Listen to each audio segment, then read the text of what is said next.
Whispers beyond the light. I've always considered myself a rational man, a skeptic. Logic was my compass, until one discovery shattered everything I thought I knew. It happened in the fall when I, Ethan Graves, a physics graduate student, joined an expedition to the far north. Our destination was an abandoned observatory on an isolated Arctic archipelago, an outpost forgotten by time and hidden beneath endless skies of grey.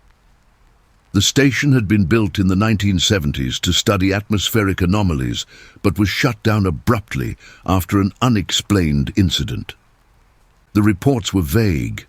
There were 4 of us when we arrived: me, Mark, Rachel, and Adam. A team of curious minds, hungry for discovery. Now, as I write these words, I am the only one left. The station greeted us with an eerie stillness. Rusted metal walls groaned against the wind, hallways swallowed by dust and shadows. Everything was frozen in time. Equipment left mid-experiment, papers scattered like echoes of lives once lived. In the control room we found an observation journal. Its pages started with routine notes, weather patterns, solar activity, then grew erratic.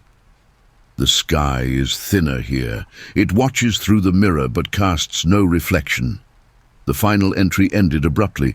If it speaks to you, don't. We laughed it off. Scientists going mad in isolation. Nothing more. On the 3rd night, we saw it. The sky was unnervingly clear, stars sharp against the void. That's when we noticed it. A thin, pulsing line, faint but undeniable. Not an aurora, not natural. It didn't shift with the clouds or the Earth's rotation. It just hovered.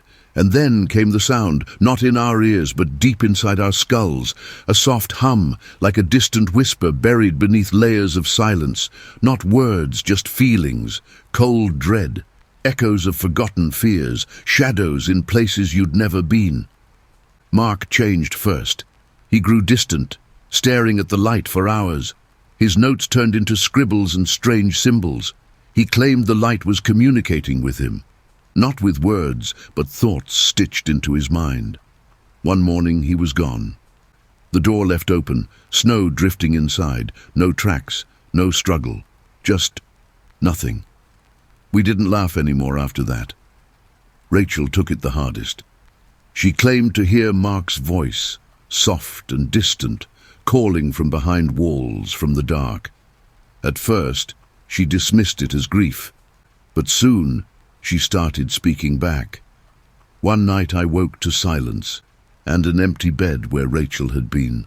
No signs of escape, no footprints in the snow, as if she'd never existed. Adam and I tried to hold on, but fear is patient. It seeped into us like frostbite. Adam grew obsessed with the light, scribbling nonsense in his journal, whispering to himself. One night I heard glass shatter. Adam had smashed the observation window with his bare hands. Blood streaked the snow as he stumbled outside, barefoot, his face lit by the faint glow. "I see it now," he whispered. "It's beautiful." I never saw him again. Now I'm alone. The light is brighter, seeping into the walls, thin veins of luminescence crawling across the floor, pulsing softly. It's not just outside anymore, it's inside the walls, inside my thoughts. Sometimes I feel it watching me, not with eyes. Something older, colder. I tried not to look. God knows I tried, but I did, and I understand now. It's not a light, it's a window, a fracture in the thin veil that separates us from something else. Not a creature, not a god, just an awareness so vast, so indifferent it doesn't even recognize us as real. We were never meant to see it, but now it has seen me. I hear it even when I close my eyes. It doesn't speak with words, just presence, a hum beneath all things.